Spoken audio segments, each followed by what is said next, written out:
Hello, friends. Welcome to the Logistics of Logistics podcast. My name is Joe Lynch. Thank you so much for joining us today. On the Logistics of Logistics, I talk to experts in logistics and transportation, warehousing, fulfillment, supply chain, and of course, technology.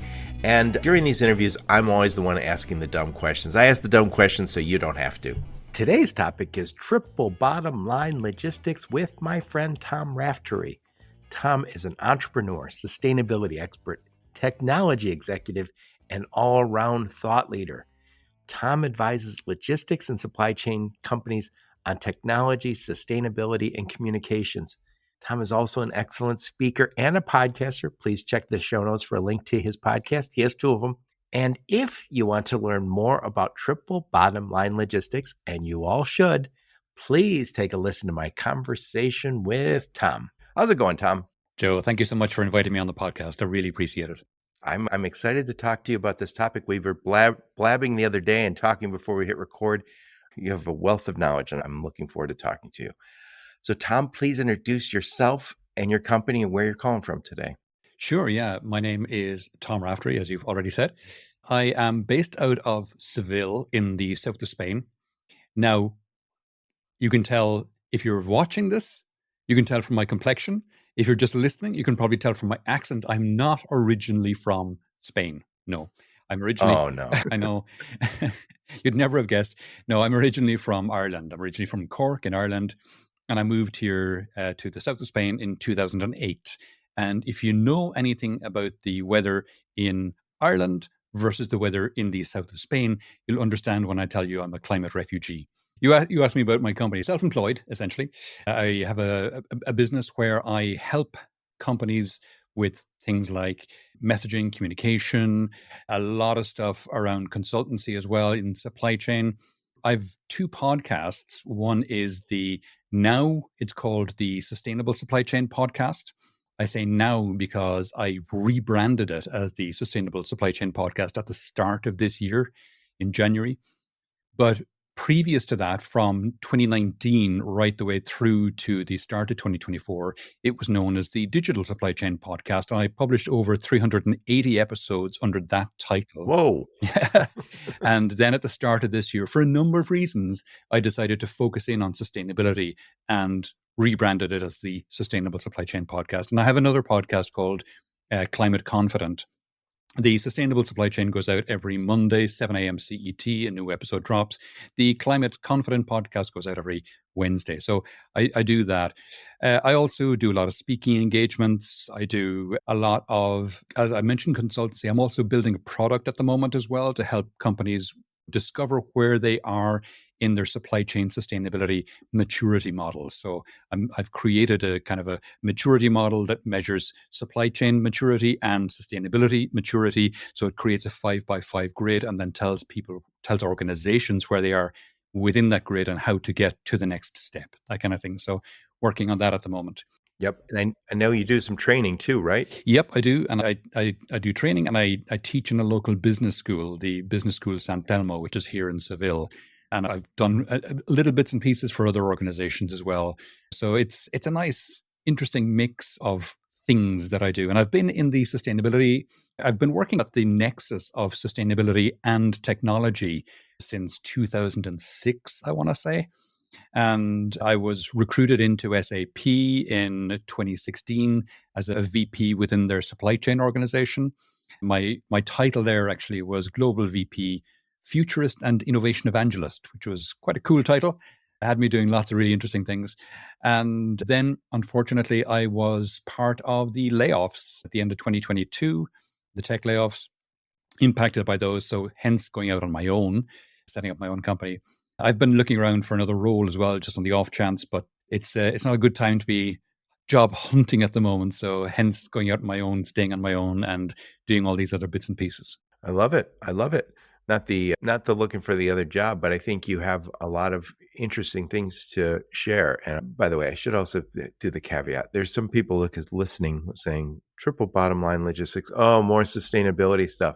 And I know some people are saying, that's not my job. And I get that. But I will say this, please take a listen, because I'm not going to say it's everybody's job, but it is something that customers are asking for. So I told you this before we hit record, Tom, that I have a friend, and sometimes we have this debate where he'll say, I don't care about sustainability. And I said, that's fine, except if you're in this business, and he is, our customers care about it. So it's almost akin to saying, I don't care about customer service. That's just not something I'm into. I think your customers want it. That's just not into it.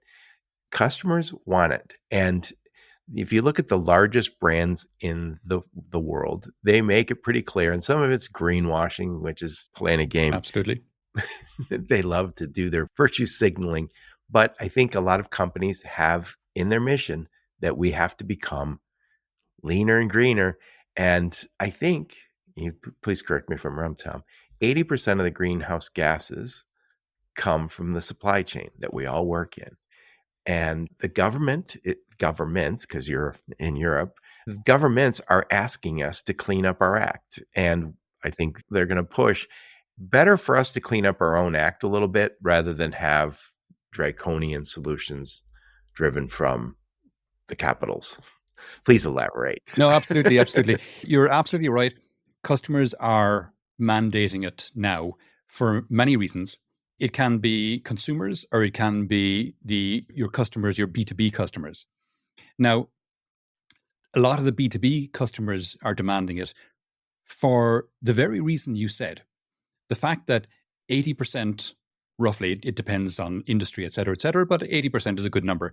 80% of a company's emissions come from their supply chain, come from their suppliers, essentially. So hence, you are requiring, or you want your suppliers to have the lowest emissions possible. Because if you're an incredibly sustainable company and you get your emissions, your own internal emissions, down to close to zero or even below zero, whatever, that's only 20% of your total emissions when the other 80 come from your supply chain. So therefore, you've got to work with your suppliers and get them to reduce their emissions. So this is why, to your point, customers are asking you to reduce your emissions. It's so that you are then reducing their 80% of their emissions, which is why it's so important. And it's not just customers. Customers are a big part of it, sure, for that very reason, but also employees are asking for it. So now you've got customers asking for it, and you know yourself the cost of customer acquisition really high, and you don't want to lose customers for that reason, because it's very expensive to get and keep customers. So if your emissions are high, you're becoming less competitive. But as I said, employees are also asking for it as well. Nobody wants to be working for a company that has high emissions or who are doing bad things to the environment, for want of a more generalized term. Younger people particularly want to work for companies with a purpose, companies who are seen to be doing well. And so the cost, again, of employee acquisition and retention is very high. You don't want to be not getting the good candidates. You want to be getting the good candidates, and you want to be keeping them. And so again, the same kind of thing. You want to have a good sustainability story to tell so that you're attracting the better candidates when you post a job, and you get to keep them because they're happy to work for a company they see as doing the right thing. There's other factors. So if you think of banks and insurance companies, because of the regulations that have come down now on all companies around emissions, banks and insurance companies, they're now being examined on, in the case of banks, on their loan books to make sure that they're not giving loans to companies with high emissions. And so if you're going to a bank for financing and you can tell a low emissions story or a good sustainability story, the chances are your cost of capital will be lower. And similarly, for insurance companies, you want reduced risk, so they want less emissions on their portfolio as well, because again, they're being judged on the emissions in their books and their portfolio. So again, you're a more attractive company to banks and to insurance companies if you've got a good sustainability story to tell. And then there's the investment community. Shareholders are demanding it as well. And so boards are now increasingly interested in this. There's lots and lots of stakeholders in this who are all interested in companies having lower emissions, having a better sustainability story to tell. It's not just about emissions. That's probably the most talked about part of sustainability, and for good reason, because it is one that is an existential threat eventually. But also other things like lack of forced labor in your supply chain. There's things like diversity and inclusion. There's lots of other factors. The main one and the most current and measurable one, though, is emissions. Yep. And by the way, we should also, since it's in the title, tell them, what does triple bottom line mean, Tom? Yeah, good question. Triple bottom line. So what does triple bottom line mean? The triple bottom line is people, planet, and profit. So for a company, you have to be good for people, obviously. You have to be doing something that's good for people. You have to be doing something that's good for the planet. But also, you have to be doing something that's profitable. Because if you're just doing something that's good for people and you're not making a profit, or you're bad for the planet, that's no good. If you're doing something that's good for people, making something that people want to buy or whatever, and you're also good for the environment, but you're not profitable, same story, you're in trouble. But if you're doing something that people want, that's good for the planet, or at least that's not bad for the planet, and also you're profitable, then your business is financially sustainable, which is as important as any other kind of sustainability. Because as I said earlier, if you're not financially sustainable, then what's the point? You're not going to last. You're gone. And I think when we're talking about logistics, we quickly think about trucking and go, wait, we're in a low margin business. How can we be expected to do better on sustainability? We'll get to that. But I think it's still, you're still driving trucks, and for the foreseeable future, a lot of them are going to be diesel miles, not all of them. But I think the name of the game is to be the best in class, to be cleaner than your competition, and be able to make that point to the supply chains, the brands that you're reaching out to. We'll come to all of that because, Tom, I wrote down when we talked the other day, at least 6 points we want to get into about how this triple bottom line logistics works. But first, tell us a little bit about you. Where'd you grow up? Where'd you go to school? Some career highlights before you went off on your own. Sure, yeah. So as I mentioned earlier, I'm from Cork in Ireland, grew up there. My dad was a professor of agriculture in the local university, and he used to take me out to the countryside every weekend. And so he inculcated in me a love of nature. And so when I went to uni, I studied science and then specialized in biology and went on studying for a PhD in biological control systems. Never quite finished it because I'm a little bit ADD. And so I was always looking for whatever's new and shiny. And of course, when I was in college in the 90s, what was new and shiny was technology and the internet. And so I started getting sidetracked by that and taught myself a load about it, and then set up a software company. And myself and a couple of friends, we started doing initially training on computers, and then we started building computer applications.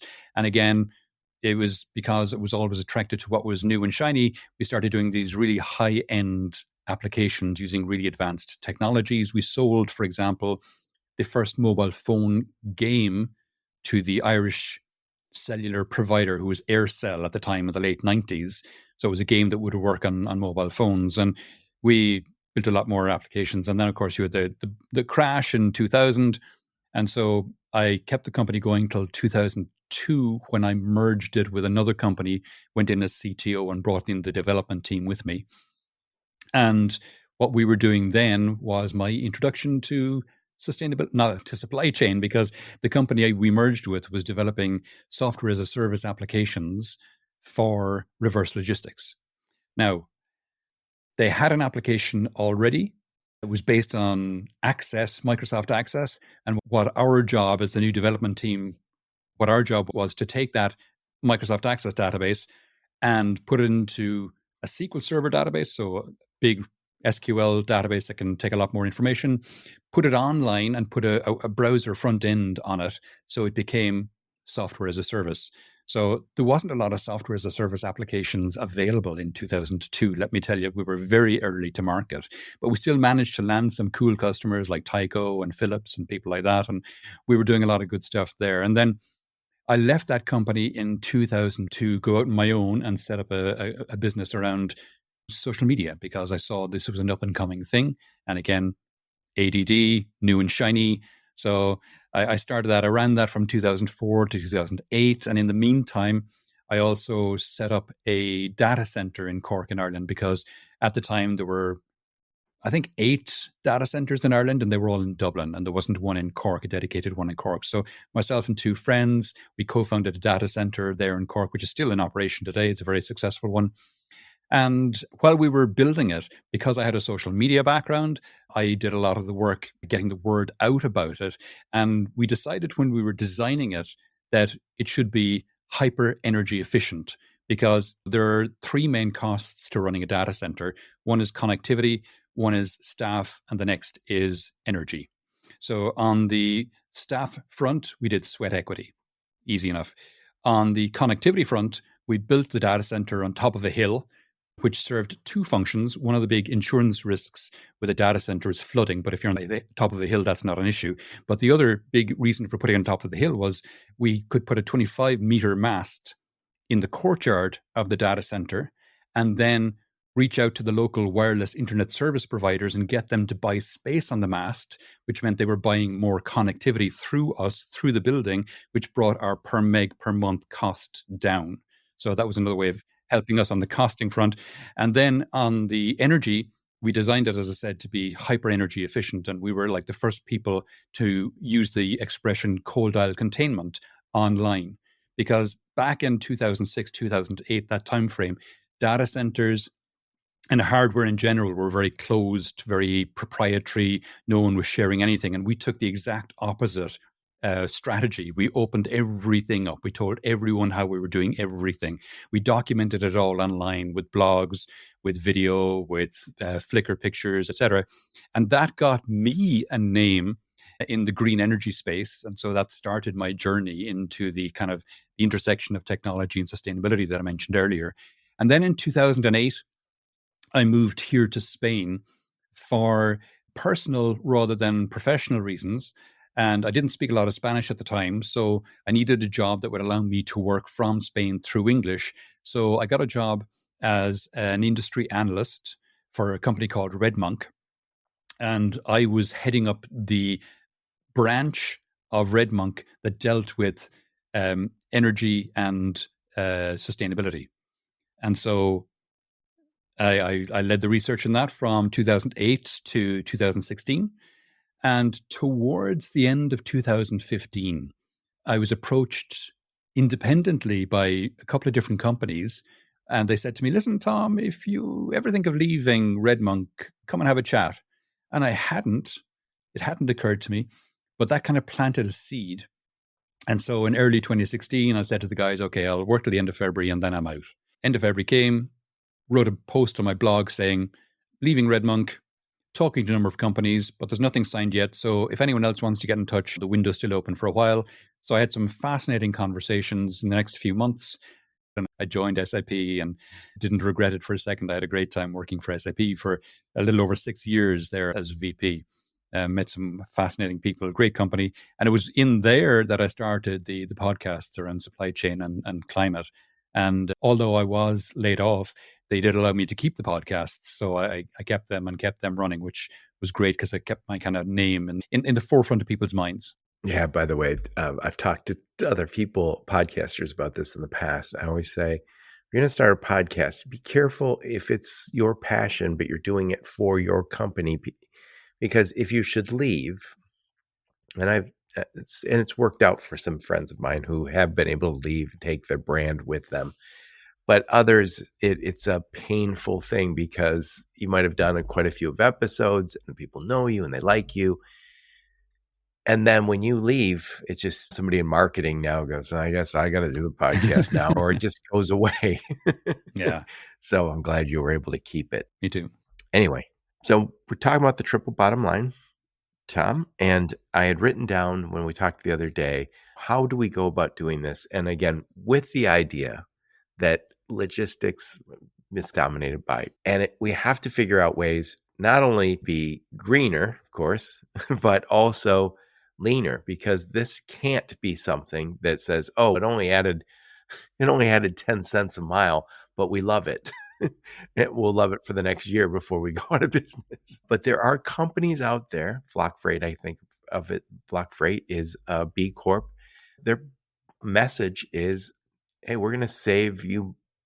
They put more in a truck. They say, we don't want half empty trucks driving around. So there are ways to get to a place. And when we use route optimization stuff and we're driving fewer miles, it saves money and it also is better for the environment. We all know empty miles is bad, but so are half empty miles. So don't assume when you're listening that the only way to do this is to sign your death certificate. There are ways to get to that triple bottom line without going broke. Yeah. In fact, one of the things that I think a lot of people miss out on in the conversations around sustainability is the fact that if you are making an organization more sustainable, you are de facto making it more efficient. And so making it more efficient means it's more cost effective. You're reducing your outgoings and having the same output. So as a consequence of that, it's an immature space right now. So sometimes it can cost a little more to be more sustainable, but long run, the more sustainable organizations will actually have lower operating costs. And then can I have either lower pricing or higher margins? It is a win for everyone in that scenario. Yeah, and it's a funny thing. My friend Doug, before COVID, probably 10 years ago now I think about it, we were both doing some consulting at this company, and he said they have all these, it was a scrap company, and they had all these trucks. You have to have your own trucks when you move scrap because no one wants to move it for you because you get flat tires in the parking lot. So they had all these trucks, and they were a very profitable company. And he said, yeah, but these are all old trucks. They're all paid for. And he said, yeah, that's great. And he said, but what is the cost? The fuel economy is probably much lower than on the newer trucks. And they're like, yeah, but our trucks are paid for, Doug. And then he said, let me look at the scheduled maintenance. And he looked at the maintenance records and he said, you guys have to buy some new trucks. And they're like, we're not buying new trucks, Doug, they're paid for. And he goes, and they're costing you money every single month. Now, that was a purely financial discussion, but he also, after the fact, threw in there, also better for the environment. At some point, that's going to matter. Yeah. And that was probably the last slide on the PowerPoint presentation, but who cares as long as it's happening? And by the way, we all know this. I think the average car on the road is 12 years old, 11 years old. If they were newer, and again, if we get the new, like all hybrids, you're saving a ton of, I save so much. I got a new car and I just save a ton of money on gas, which also means I'm better for the environment and I'm not driving a piece of crap car anymore. I never want to go buy new cars. I always say, I just wish somebody assigned it to me. I bought the new car for you, Joe. It's in your driveway. Good. I'm on my third EV now, full EV. And I understand hybrids can be great. They really can. But when you've got a full EV, if you've got solar panels on the roof like I have, it doesn't get any cheaper than that. No, that's right. It's awesome. It really is. When it's parked at home here during the day, particularly I'm in the south of Spain, like I say, so it's nice and sunny. So when it's parked at home here during the day, I just plug it in. Let it soak in the electricity straight from the solar panels. Brilliant. Yep. Very nice. Very nice. And especially works if you're not required to drive long distances. Now, I know we'll have struggle with some of that energy for the long haul trucks, but there's some other stuff out there. But anyway, I had written down 6 things. I want to go cover some of these. So the first thing I'd written down was forecasting. And it really gets to this idea of the stuff that never gets to the end consumer. And I'll start and then I want to get your 2 cents. We grow food all over the world. We grow food we're using fertilizer, we're using water, we're using labor, land, enormous investments. It's not not a very profitable business all the time. Then we harvest it, get it on trucks and move it. And then it goes to the grocery store and then they throw it out because it went bad. And you look at it's the ultimate waste because every step of the way we spent money, this long process. It's also, obviously, there's people probably within 25 miles of you who are hungry. And you can't give them rotted food. But if we knew a week in advance that it's going bad, we could give it to food banks. We could do so much better with forecasting. And that's just one example. I think people have quoted this on my podcast. 30% of what we make never gets to an end consumer. Forget for a minute everything else, electric vehicles, all the other. If we could just take that from 30% to 20%, it's an enormous amount of energy, human energy, and greenhouse gases not ever happening. Yeah. Yeah, no, absolutely. And in fact, in one of the most recent episodes of my podcast, the Sustainable Supply Chain podcast, I talked to Pat McCullough, who's CEO of a company called Produce Pay, or Produce Pay, as he pronounces it. And what they do is they work with farmers, and then they work with retailers, the likes of Walmart, etc. And he used Walmart as an example. Walmart have, for table grapes, they have a specification of about 30 or 40 different characteristics that have to be met by the farmers so that they will accept their produce when it comes into the warehouse. And these are inspected in the warehouse, and there's a 5 to 10 to 15% rejection rate for these when they come in. But now when they work with Produce Pay, what happens is the grapes are scanned while they're still on the vine. And when they hit the exact right criteria, when I say scanned, they're scanned and photographed. And when they hit the exact right criteria, then they're picked and packed and sent with certifications and blockchain solutions so that when they arrive at Walmart, Walmart can see all the data of what they look like, when they were picked, where they were picked, where they came from, what time, how long it's been, what temperature they've been at, the whole kind of thing. So the rejection rate falls from 15 down to 0 or 0.5%. And so there's very little rejection now because they are picked and packed when they meet the specifications provided by the retailer. And so when you do things like that, then you can start to get those rejection rates down and make sure that 30% falls to that 20 to 14 to 15% kind of thing.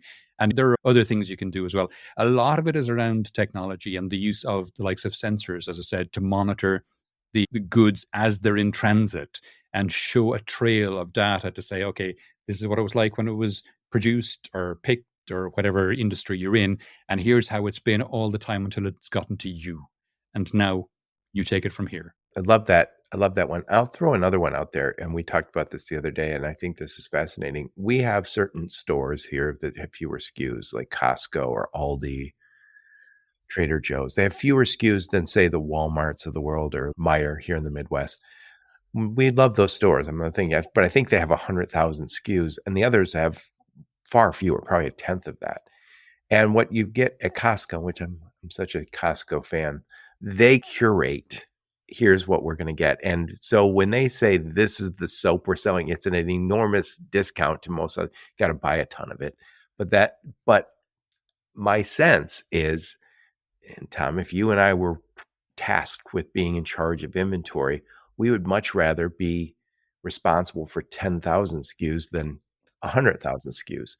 And I think the waste associated with that would be smaller. And I know some people saying, yeah, but we want choices. Of course we want choices, but I like the idea that Costco went and figured it out for me. So when I buy laundry soap at Costco or the Kirkland brand or whatever I buy, they have curated it. They've made that decision for me. I trust them because they're my friends. And in a lot of cases, if I'm the one doing the shopping in the grocery store and I have this enormous choice, what am I going to do? I'm going to look at the per unit price.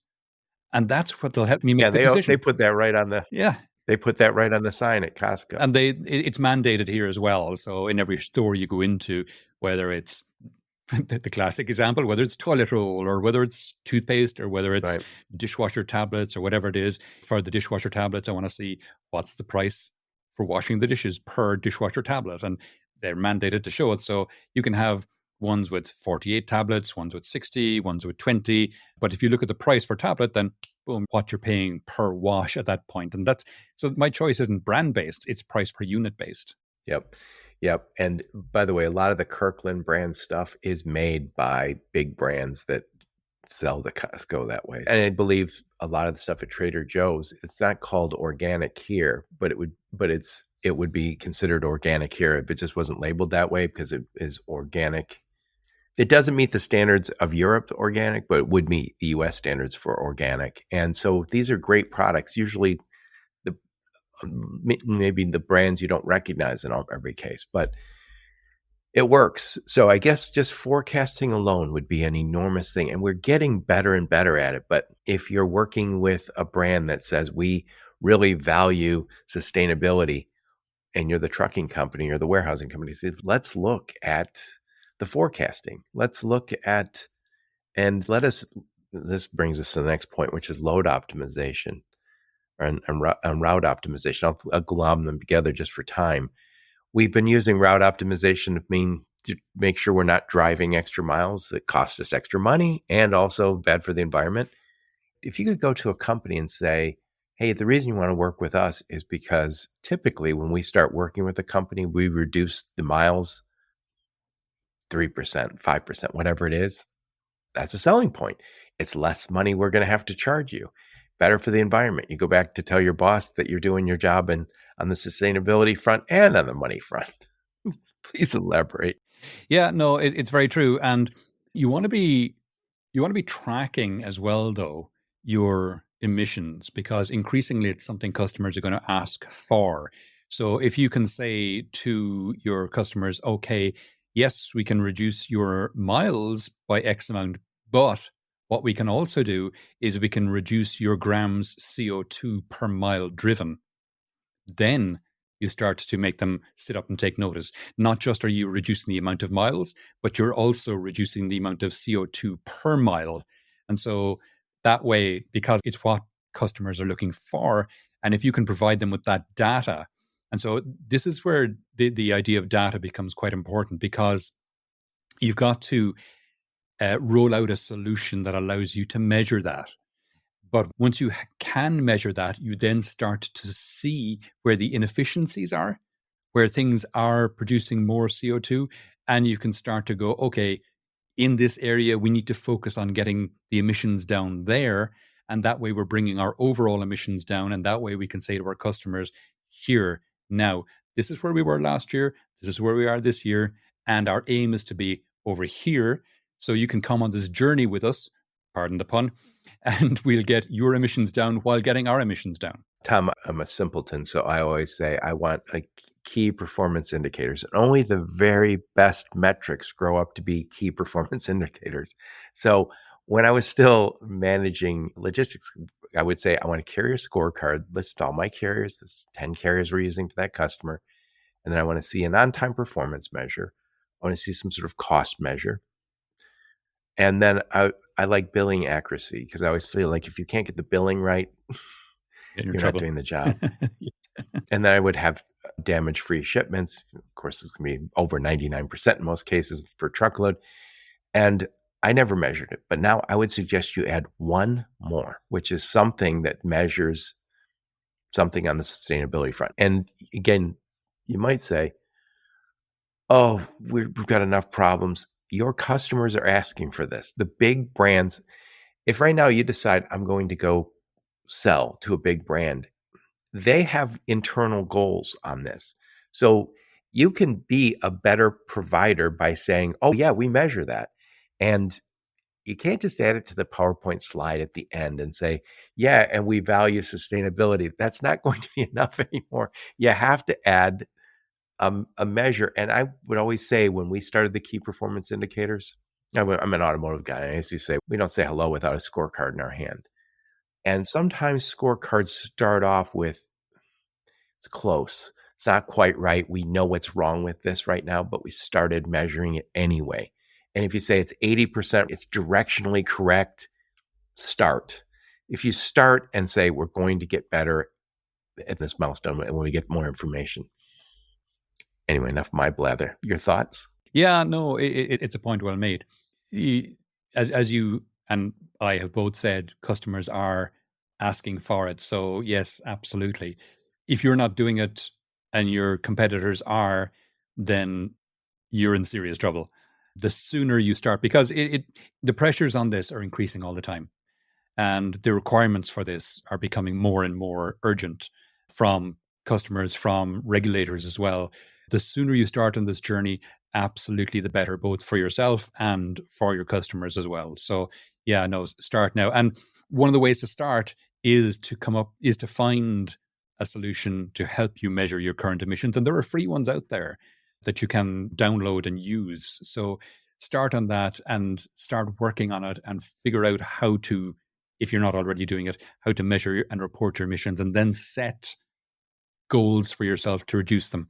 As I said, you can't reduce them if you don't know where they are, or you can just get lucky, but you won't know if you're not measuring them. The very first thing is to measure, baseline, and then once you figure out where your emissions are coming from, then you can start working to reduce them. Yep. And before we hit record, I was mentioning a friend of mine who was at a major trucking company and in charge of sustainability, and went and spoke to the top 10 customers. Each one said, yes, we are interested in sustainability. So these would be brands that we would all recognize, companies that you probably would love to have business from. And I always say, you can't just add it to the PowerPoint slide at this point and say, oh, yeah, see, our mission statement says sustainability. You have to be able to point to something. And that's going to be point to, here's the processes we already have in place. And again, if you start measuring something, it's in effect processes in place. And it could be very rudimentary to start. And I'll throw one other thing. Again, me being a simpleton, I can only use key performance indicators. Increasingly, we're starting to use AI. And so if I was talking to you, Tom, I'd say, we are going to agree to key performance indicators because that's all we can deal with. But if we were using AI says, send me all of the metrics you have, and I'll give you new insights. And so I think at some point we'll have KPIs for us and the kitchen sink for the AI. AIs are fantastic as well because there are some really good ones out there. And to your point, you can send them a load of data and they can find insights that you might have missed.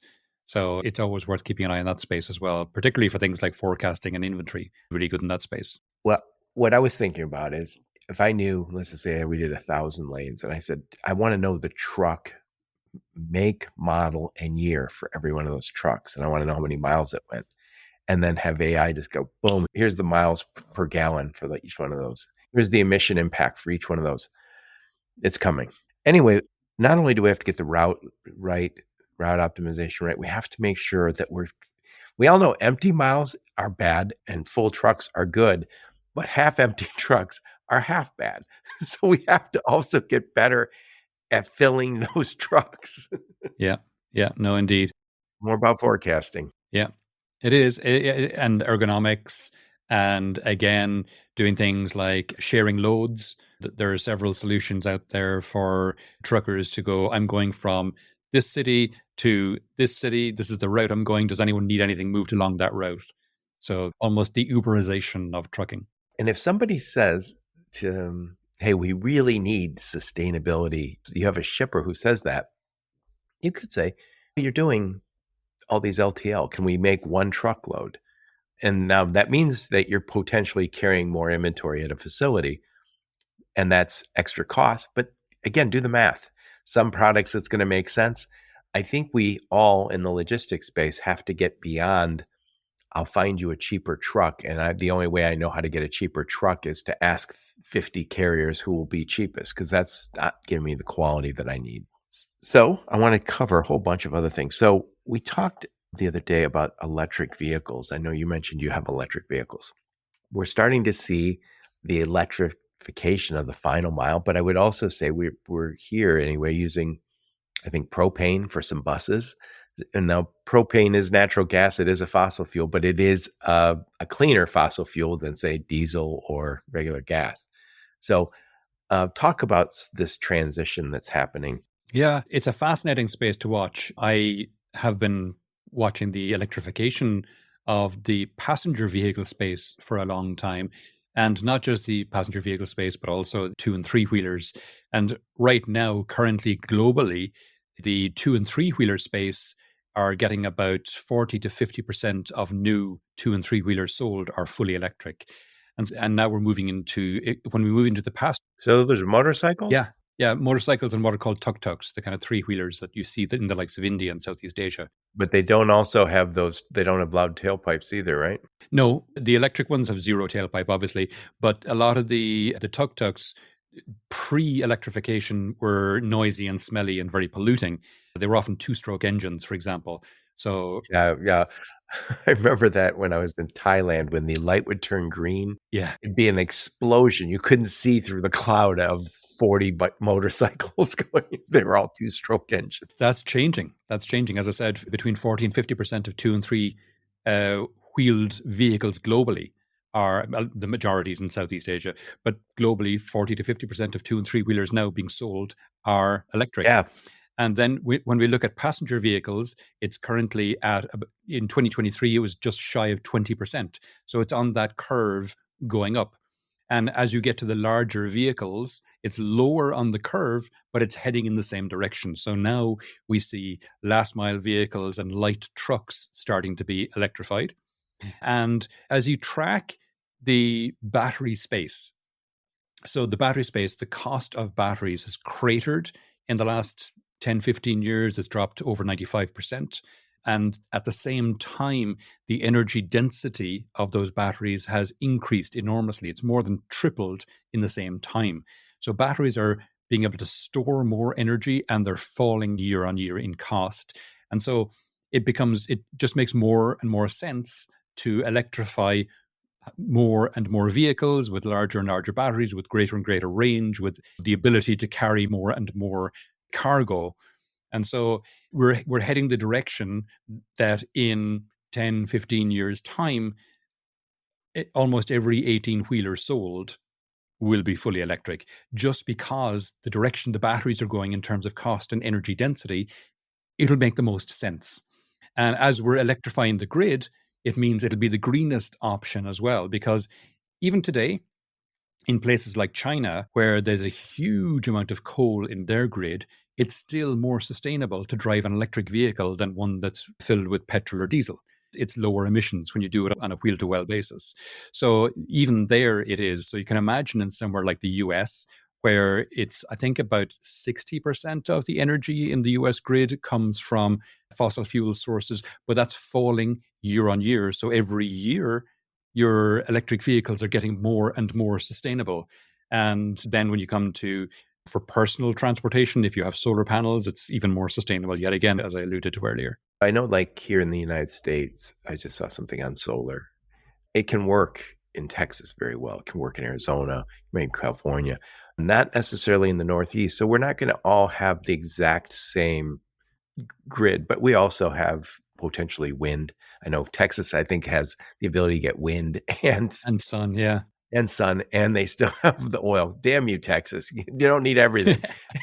And meanwhile, here in the Midwest, Northeast, beautiful sunny day today, but that's not always the case. No, but I was talking to the head of renewables for EDF Renewables in the UK for my climate podcast a couple of months back, and they're rolling out massive solar farms in the UK, also not noted for its sunny climate, similar to Ireland. But I asked him, I put that point to him directly, and he said, yeah, but you don't need direct sunshine. As long as even if there's cloud cover on the day, you're still harvesting energy from the light. It's only at nighttime that they're not producing any energy. Even in overcast days, they're producing energy. So they're getting about 1 megawatt per hectare. I think from what I understood, and again, we'll continue to get better, it's the storage and the movement on the grid. Yeah, we definitely have to improve our grid before we can go all electric. But again, I think one of the things also, we've seen all the automakers move towards electric. And again, some of that's driven by government mandate.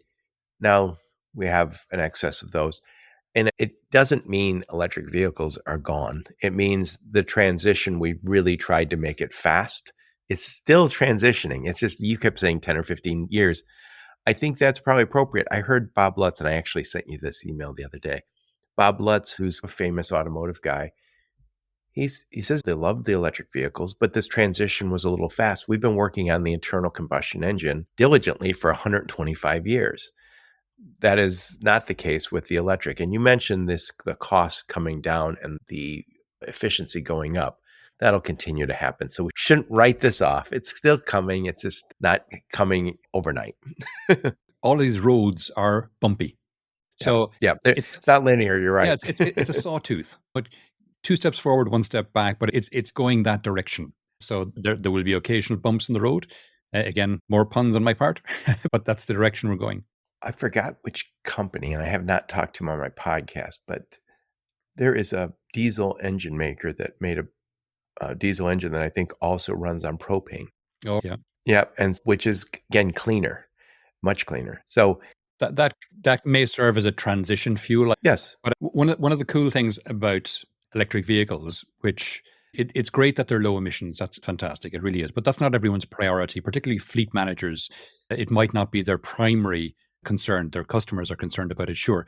But the other big thing that electric vehicles do is the cost of fueling them is significantly lower. Obviously, it depends on where you're based, depends on the cost of electricity versus the cost of diesel, but it is always lower.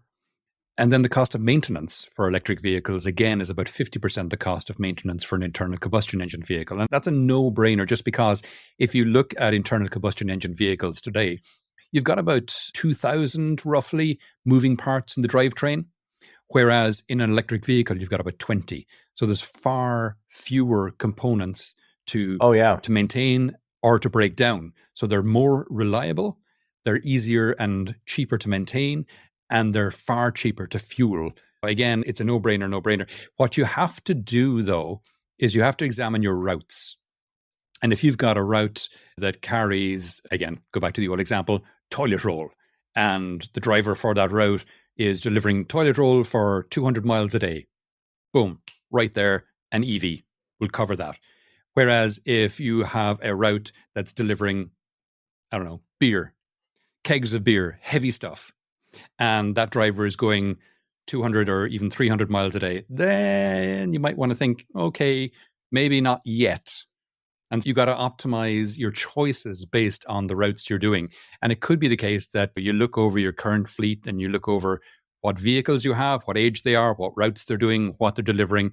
And some might be ripe for a switch over today. Some might not. Some might need another couple of years for the technology to get better.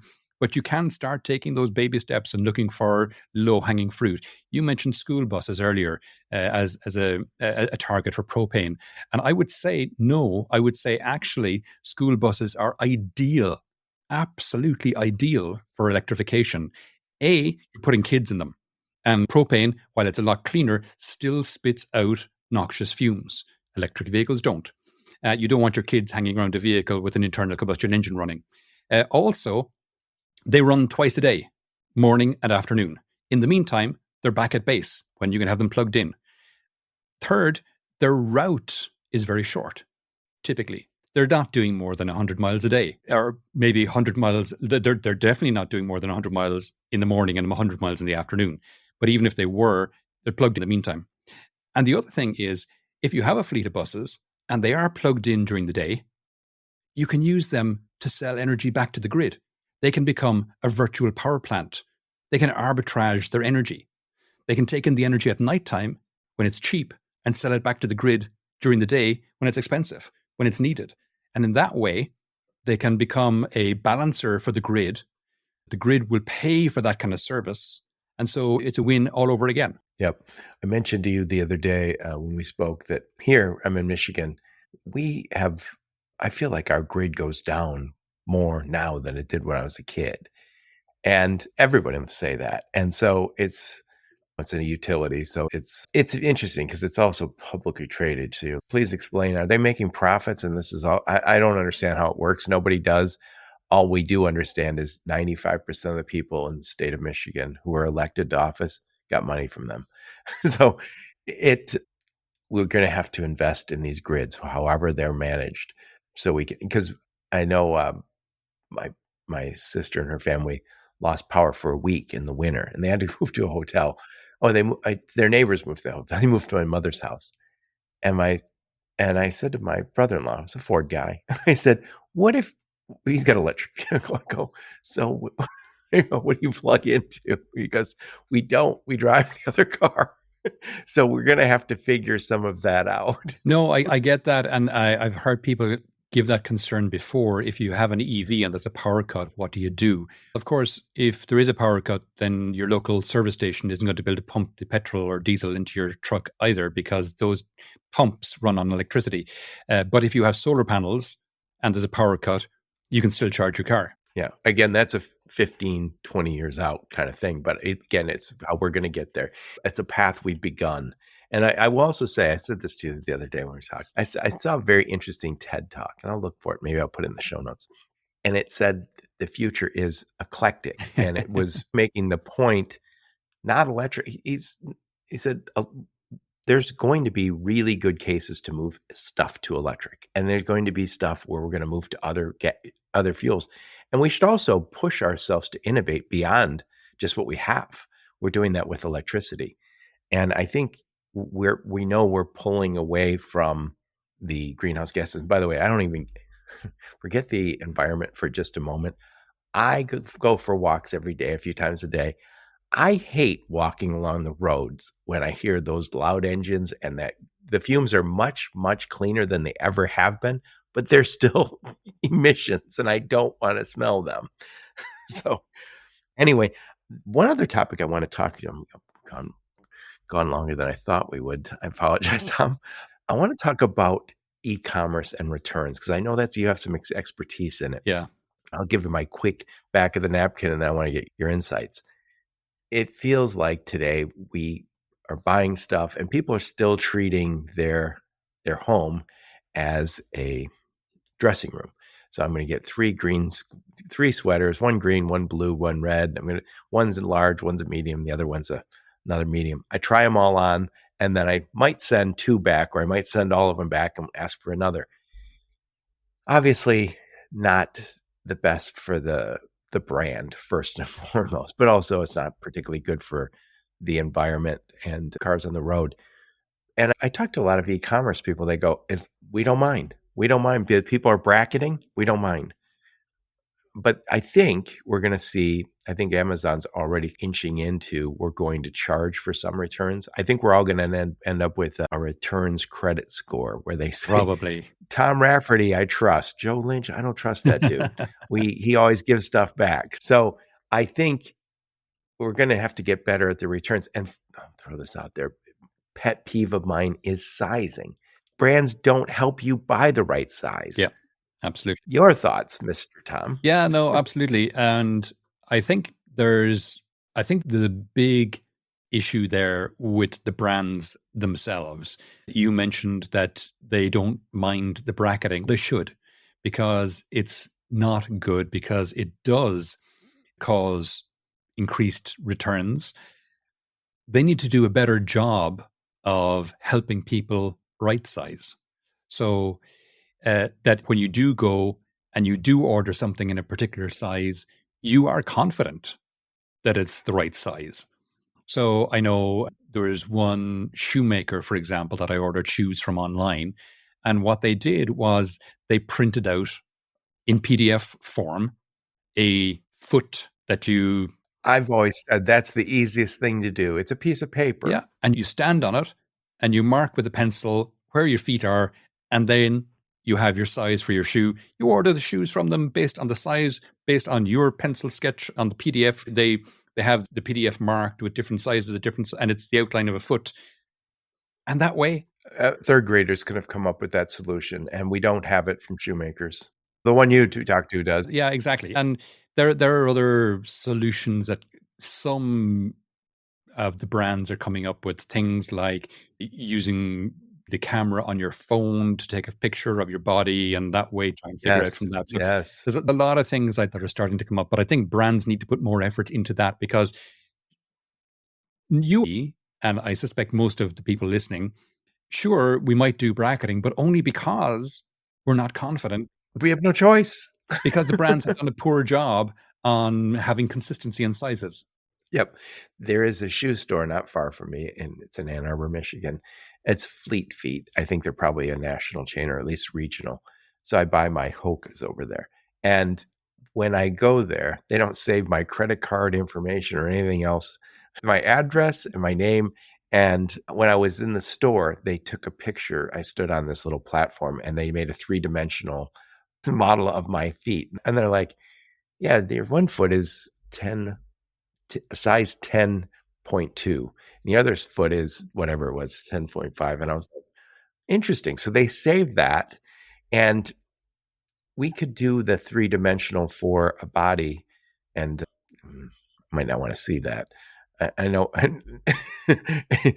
But if they knew what my body was in, because it was in the 3-dimensional model and I made that available online and said, please give me a shirt that fits, pants that fit, and we could get to a place where we're talking about custom clothes. And by the way, women, I know all the women in my life say, I hate these kind of blue jeans. These fit, those don't. It's always, I don't think any two women are happy with the same pair of jeans. It's just, and that's just. And the worst thing about clothing, particularly for women, is that the manufacturers decide what age group they want to have their clothes for, and then they shift their sizes to meet the age group that they're targeting. It's really weird. Anyway, that's a whole nother topic. I've said this many times on my podcast. Staying with my mom for a minute, and she had some health issues. So I was at my mom's, and my mom just always in the background had Home Shopping Network on. And I was like, do you buy stuff from there? She goes, every once in a while. And I go, really? She goes, yeah. She goes, Joe, they have these women walk out there and they say, my name's Cindy and I'm 52 years old and I weigh this much and I'm this tall and this sweater is a medium and these slacks are this. And then the next lady walks out. She says, I'm 27 years old. My name's Marge. And she just gives her dimensions and what size she's wearing. And my mom says, when you're watching these, you almost always know what size you are. She goes, I've never returned anything that I bought from them. And I was thinking, that's easy to do for a company. And we should be doing that and just making some videos. And they could be people from your office. It could be a branding thing. It makes no sense that we're not doing that. And make it easy, because I don't want to bracket. I don't want to return 2 of those sweaters. I want to buy my sweater online and have it be exactly what I think it's supposed to be. I can also see stores becoming smaller footprint, but also all about getting that 3-dimensional model of you. And then they say, Tom, try this sweater on. You just try it on. They go, I'll send this sweater to your house tomorrow. It'll be. And the other thing is, we know that people's size changes. So similar to a 6-month dentist's checkup, the shops could set an appointment with you for a new scan every 6 months. And that's a way for them to get you back into the shop and maybe upsell some other services or goods to you as well. It becomes a nice touch point for them to have a chat with you every 6 months. Yep. And I can also see the smaller footprint stores not almost have a stylist there as opposed to, so you say, make an appointment. I'm going to go there and they're going to say, Joe, you look good in this color. And this would be the right cut for you, whatever. It's to me, it could be a better experience and leaner and greener. So anyway, enough of my blather. I'm going to summarize what we talked about, Tom, and then I want to get your final thoughts. So I'm talking to my friend, Tom Raftery. I kept calling him Raftery. It's Raftery with a T. And we talked about forecasting. If we could get better at forecasting, we can be leaner and greener. And again, I think this is something we can talk to our customers about. Help us do a better job by forecasting so we can have the routes and the loads optimized. We talked about the route optimization already, load optimization. Full trucks are good. Empty trucks are bad. We all know that. But what about the half empty truck or the 2/3 full truck? We need to fill up those trucks. We talked a little bit about all the energy options that are coming for trucks, so we can get, and it's not just the trucks over the road, all the yard vehicles too. A lot of them should be electric by now. The final mile and the yard vehicles should all be electric, for perhaps the forklifts. The electric option, even though it's slowed down in the auto space, it's still coming and it's getting better every day. I know I believe that the propane, stuff like that, might be a transition thing we use, especially for the over-the-road trucks, the diesel stuff that's got to go hundreds of miles. It's probably be good for the next 10, 15 years. It's cleaner than diesel for sure.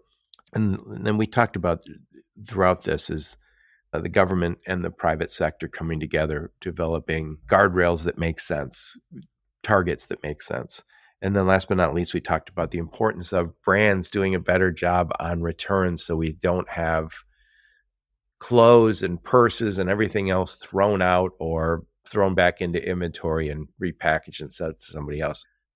Enough of my blather, Tom. Final thoughts on the topic. Sure. It's like we said at the start, Joe, to be honest, this is something that is coming. If you're not on this sustainability journey for your organization already, you need to get on board fast because, like I said, if you're not on it and your competitors are, then you're in serious trouble. There's more regulations coming. There's more pressure coming from customers, from your bank, from your insurance company, from your investors, from your boards, et cetera, et cetera. And that pressure is not going away. It's only going to become more intense. Your customers, your employees as well. Do move in that direction. If you haven't, start small, plan big, start small, start with a pilot, roll out. The most important way to start is to start measuring. If you're not already doing that, get some kind of solution in place, which helps you measure so you know where you are right now, you know where you can start to make changes, hit those low-hanging fruits. But also, if you're measuring, it allows you to report primary data back to your customers, which is what they absolutely want. Even if it's bad, even if it's saying you're not in a good shape, if you can provide them with primary data, you're better than your competitors already. So that's what I would say, Joe. If you're not on the journey, get on the journey. Start looking at ways that you can measure and report against and verify that data that you have. By the way, Tom, I'm assuming you're available to advise and consult to these companies that want to get on this journey. I would love to. Yep, absolutely.